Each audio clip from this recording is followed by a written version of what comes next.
So I'm just reading from my book again. It's really cold today. I've got the heating on. And I'm still in my thickest onesie and my dressing gown. And I'm going to put a hat on. I've just thought now I need a hat on as well. Actually, there's a hood on my onesie. I'll put my hood up. Very drafty, this flat, you see. I did just finish fasting. That usually makes me warm. I fasted from 2 o'clock yesterday till about 2 o'clock today. Dry fasting again. I wasn't even thirsty. The thing is, when you do it, and I found this with water fasting as well, when you keep doing it, your body gets used to switching into the survival mode a lot quicker. So my mouth wasn't even dry. I wasn't thirsty in the slightest. It was quite incredible. In fact, when I woke up this morning, I forgot that I was dry fasting because I just felt completely normal. And like my mouth was a bit dry as it usually is in the morning. But as soon as I got up and started moving about, I just felt completely fine, like I hadn't even fasted. And I could have continued, in fact. But when I got to 30 hours earlier in the week, I started to feel ill, so I decided not to push it. But maybe after I've done it a few times, I might try it again. We'll see. Anyway, I'm reading from my book. Chapter 9. Signs for discerning whether a spiritual person is treading the path of this sensory night and purgation.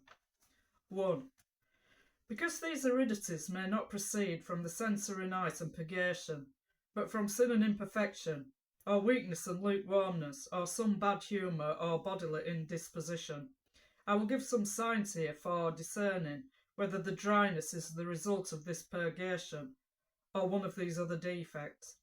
I find there are 3 principal signs for knowing this. 2. The first is that since these souls do not get satisfaction or consolation from the things of God, they do not get any from creatures either. Since God puts a soul in this dark night in order to dry up and purge its sensory appetite, he does not allow it to find sweetness or delight in anything. Through this sign, it can, in all likelihood, be inferred that this dryness and distaste is not the outcome of newly committed sins and imperfections. If this were so, some inclination or propensity to look for satisfaction in something other than the things of God would be felt in the sensory part. For when the appetite is allowed indulgence in some imperfection, the soul immediately feels an inclination toward it, little or great in proportion to the degree of its satisfaction and attachment. Yet because the want of satisfaction in earthly or heavenly things could be the product of some indisposition or melancholic humour, which frequently prevents one from being satisfied with anything, the second sign or condition is necessary. Hold on a minute, have I turned over the right number of pages? Yeah. 3. The second sign for the discernment of this purgation is that the memory ordinarily turns to God, solicitously and with painful care, and the soul thinks it is not serving God but turning back, because it is aware of this distaste for the things of God. Hence it is obvious that this aversion and dryness is not the fruit of laxity and tepidity, for lukewarm people do not care much for the things of God, nor are they inwardly solicitous about them. There is consequently a notable difference between dryness and lukewarmness. The lukewarm are very lax and remiss in their will and spirit, and have no solicitude about serving God.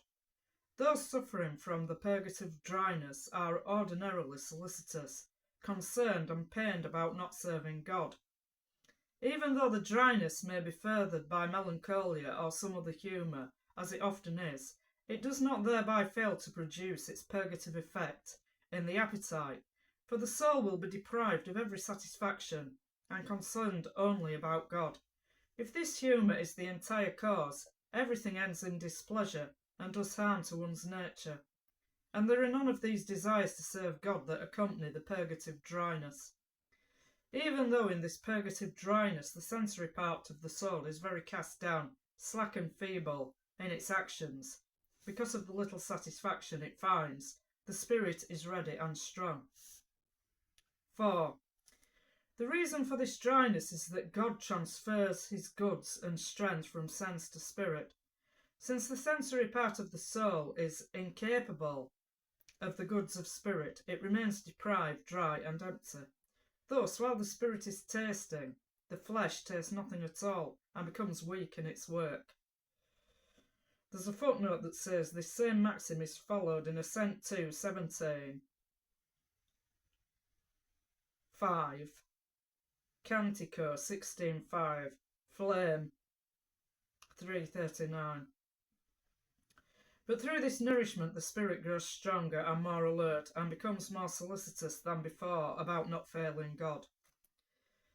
If in the beginning the soul does not experience this spiritual savour and delight, but dryness and distaste, the reason is the novelty involved in this exchange.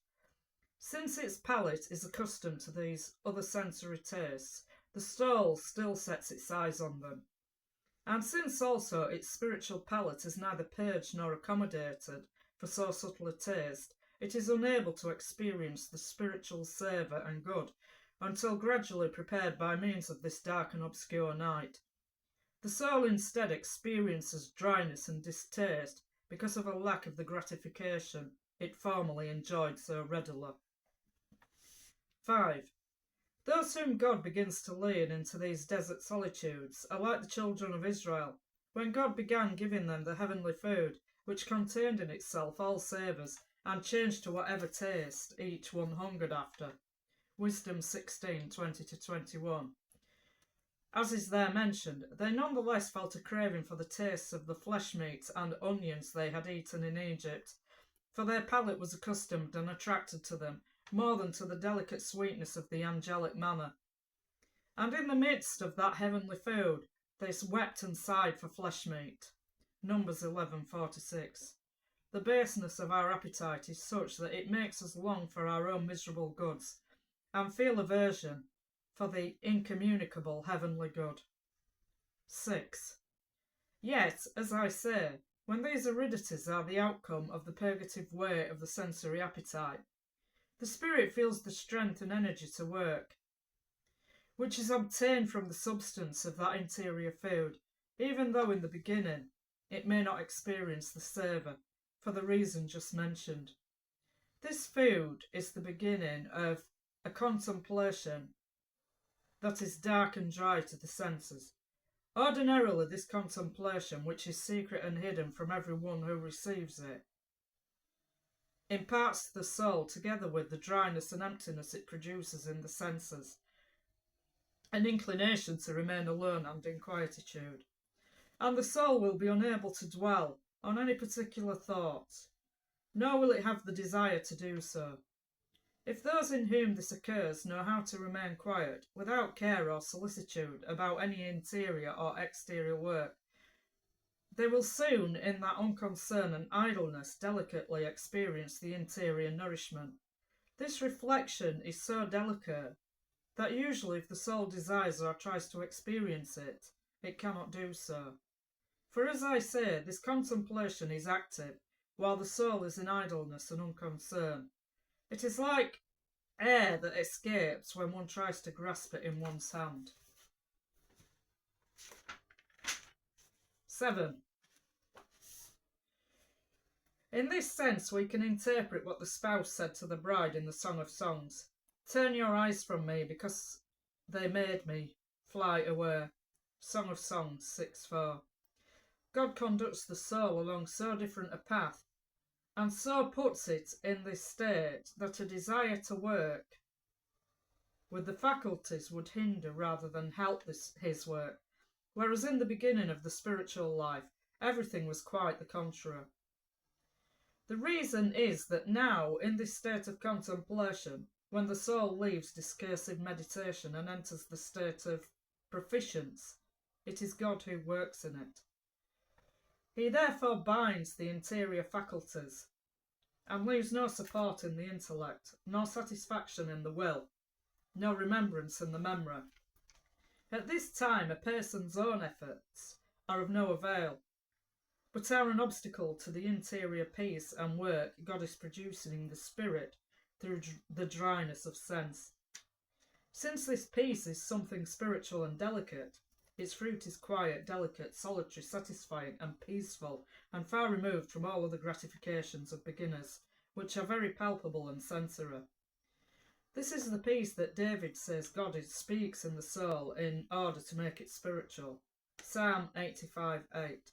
The third sign follows from this one.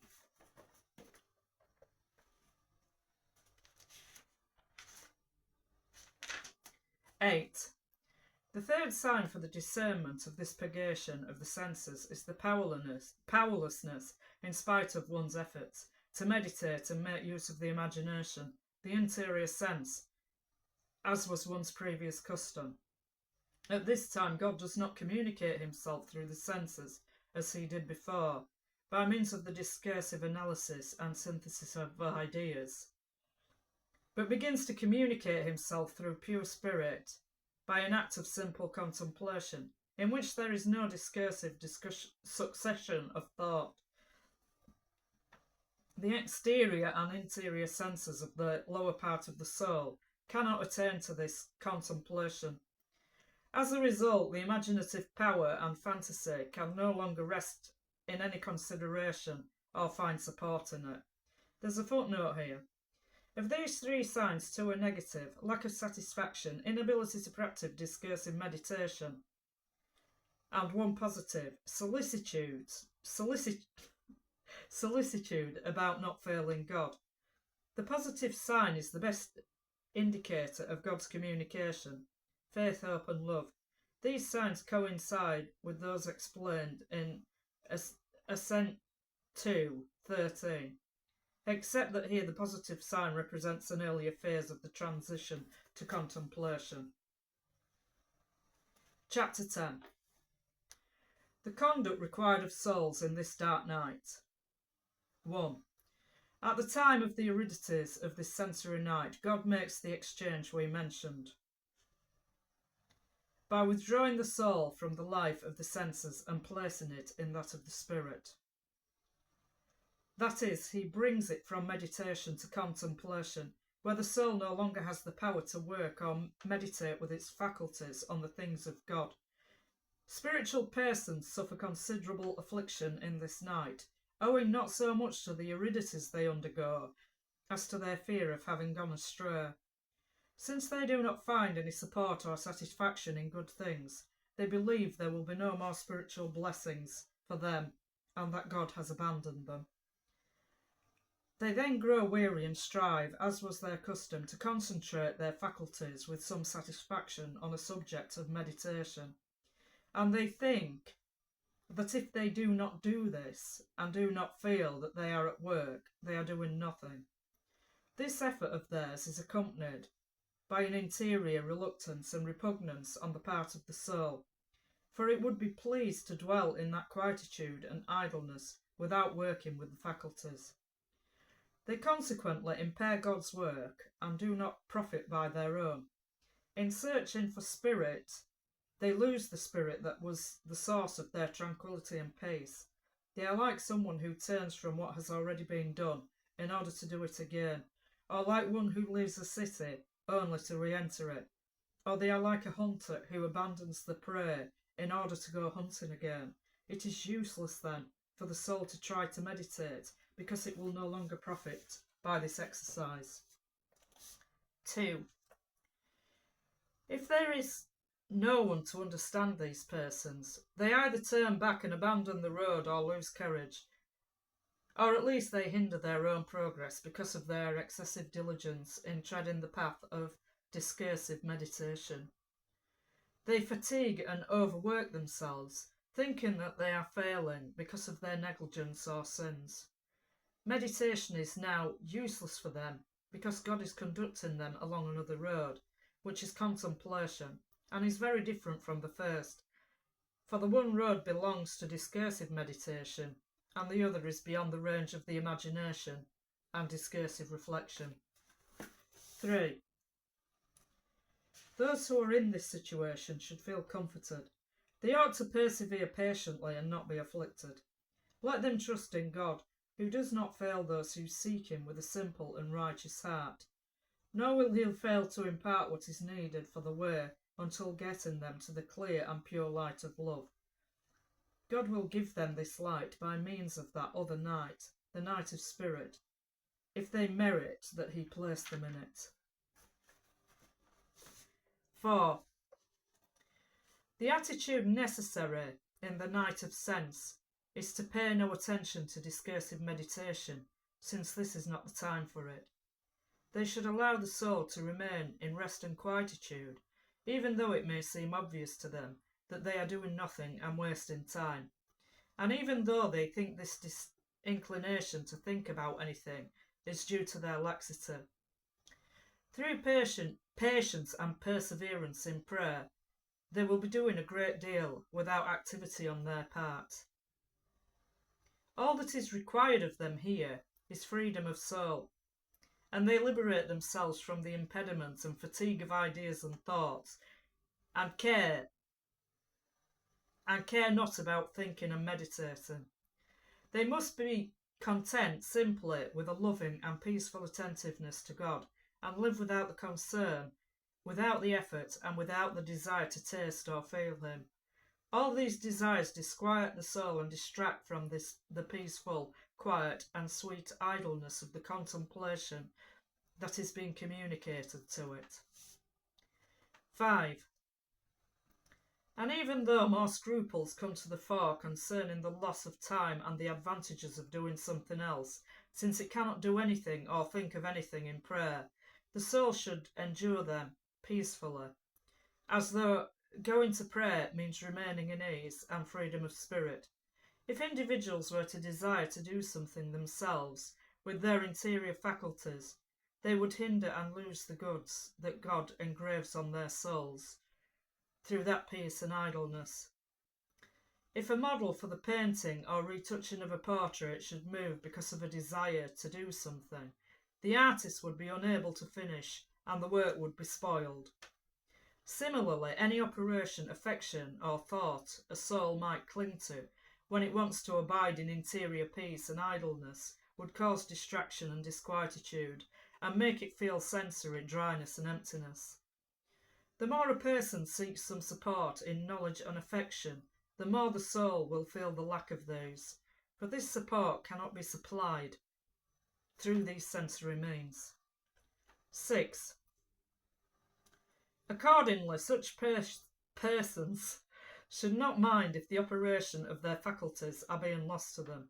They should desire rather that this be done quickly, so there may be no obstacle to the operation of the infused contemplation God is bestowing, so they may receive it with more peaceful plenitude, and make room in the spirit for the enkindling and burning of the love that this dark and secret contemplation bears and communicates to the soul.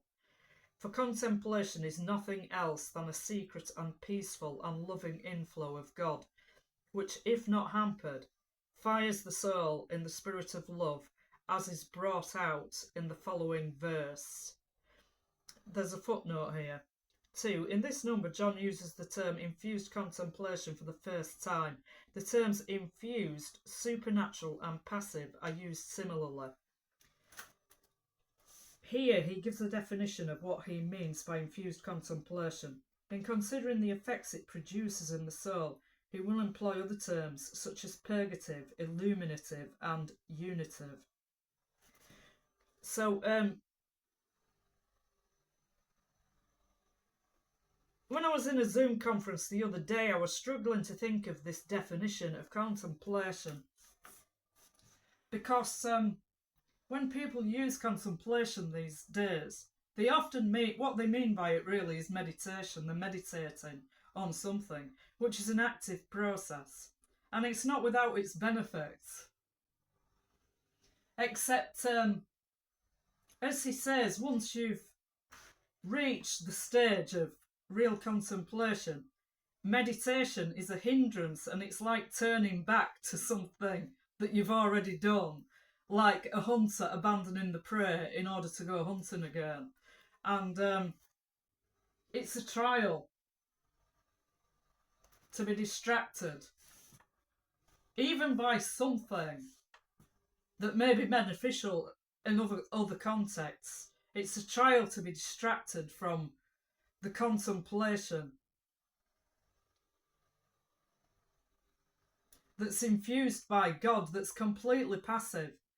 And God is acting in the soul all the time. People think prayer is speaking to God, and sometimes they think it's also listening to God. But God is doing so much more in the soul than we could ever do or be aware of. There's no need to be anxious about it.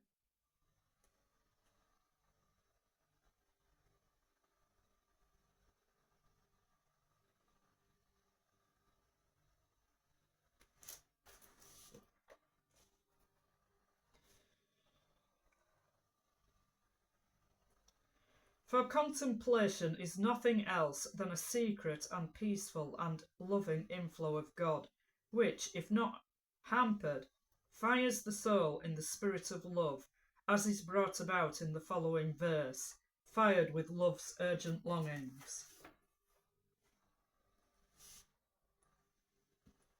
Chapter 11 explains 3 verses of the stanza. 1. The fire of love is not commonly felt at the outset, either because it does not have a chance to take hold, owing to the impurity of the sensory part, or because the soul, for want of understanding, has not made within itself a peaceful place for it. Although at times, with or without these conditions, a person will begin to feel a certain longing for God. In the measure that the fire increases, the soul becomes aware of being attracted by the love of God and enkindled in it, without knowing how or where this attraction and love originates. At times this flame and enkindling increase to such an extent that the soul desires God with urgent longings of love, as David, while in this night, said of himself, "Because my heart was inflamed," brackets, in contemplative love, end brackets, "my reins were likewise changed." That's reins as in the reins of a horse. Psalm 73:21. That is, my appetites of sensible affection were changed from the sensory life to the spiritual life, which implies dryness and cessation of all those appetites we are speaking of. And he says, "I was brought to nothing and annihilated, and I knew not." Psalm 73:22. For as we pointed out, the soul, with no knowledge of its destination, sees itself annihilated in all heavenly and earthly things in which it formerly found satisfaction, and it only sees that it is enamoured, but knows not how. Because the enkindling of love in the spirit sometimes increases exceedingly, the longings for God become so intense. It will seem to such persons that their bones are drying up in this thirst, their nature withering away, and their ardour and strength diminishing through the liveliness of the thirst of love. They will feel that this is a living thirst. David also has had such experience when he proclaimed, "My soul thirsts for the living God," Psalm 43:3, as though to say, this thirst my soul experiences is a living thirst. Since this thirst is alive, we can assert that it is a thirst that kills. Yet it should be noted that its vehemence is not continual, but only experienced from time to time, although usually some thirst is felt. 2. Yet it must be kept in mind that, as I began to say here, individuals generally do not perceive this love in the beginning, but they experience rather the dryness and void we are speaking of. Then, instead of this love which is enkindled afterward, they harbour in the midst of the dryness and emptiness of their faculties a habitual care and solicitude for God, accompanied by grief or fear about not serving him. It is a sacrifice most pleasing to God, that of a spirit in distress and solicitude for his love. Psalm 51:17. I'm just looking at where I'm ending. Okay. Secret contemplation produces this solicitude and concern in the soul until, after having somewhat purged the sensory part of its natural propensities by means of this aridity, it begins to enkindle in the spirit this divine love. Meanwhile, however, as in one who is undergoing a cure, all is suffering in this dark and dry purgation of the appetite, and the soul, being relieved of numerous imperfections, acquires many virtues, thereby becoming capable of this love, as will be shown in the explanation of the following verse, are the sheer grace.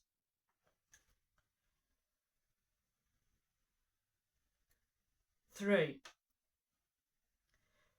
God introduces people into this night to purge their senses and to accommodate, subject and unite the lower part of the soul to the spiritual part by darkening it and causing a cessation of discursive meditation. Just as afterward, in order to purify the spirit and unite it to himself, he brings it into the spiritual night. As a result, they gain so many benefits, though at the time this may not be apparent, that they consider their departure from the fetters and straits of the senses a sheer grace. The verse therefore proclaims, are the sheer grace. We ought to point out the benefits procured in this night, for it is because of them that the soul says it was a sheer grace to have passed through it. Footnote 2. John begins now to discuss a third topic, the fruits of this night. The basic benefit is knowledge of self and of God, chapter 12. The other benefits are the virtues, chapter 13, opposite the imperfections of which he spoke. All these benefits are included in the next verse. I went out unseen. 4. This going out bears reference to the subjection of the soul. I've read that wrong, hang on. This going out bears reference to the subjection the soul had to its senses, in seeking God through operations so feeble, limited, and exposed to error as are those of this lower part. For at every stop it stumbled into numerous imperfections and much ignorance, as was noted above, in relation to the 7 capital vices. This night frees the soul from all these vices by quenching all its earthly and heavenly satisfactions, darkening its discursive meditations, and producing in it other innumerable goods, through its acquiring of the virtues, as we will now explain. For it will please and comfort one who treads this path to know that a way seemingly so rough and adverse and contrary to spiritual gratification engenders so many blessings.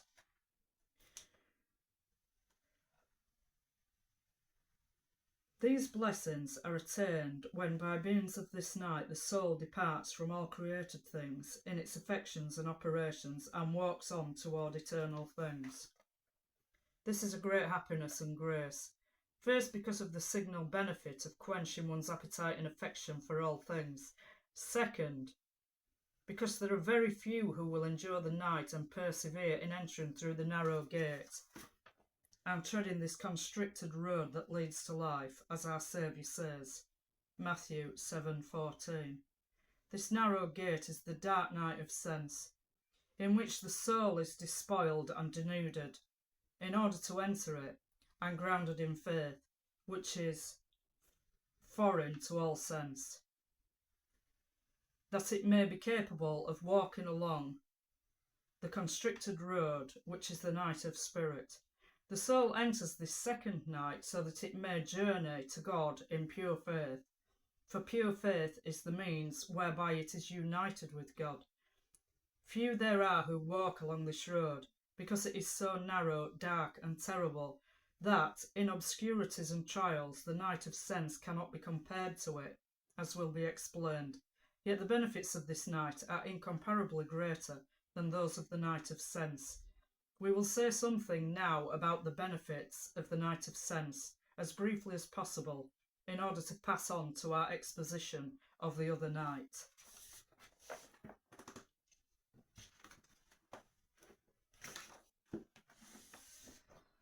So I'm stopping there, that's the end of the chapter, because the next chapter is really long, and I've already been talking for half an hour. I shall be able to live stream on Facebook again from next week, which will make it easier.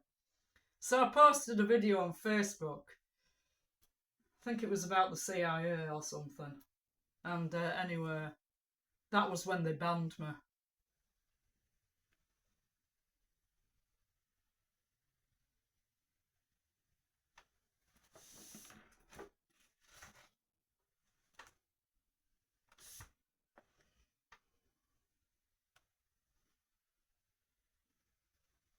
It didn't give any explanation, you see, or give me a reason why. Like, it didn't say it was because of this or that. They just banned me. So, I just had to guess what it was about. It's all mind games anyway.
Our Father, who art in heaven, hallowed be thy name.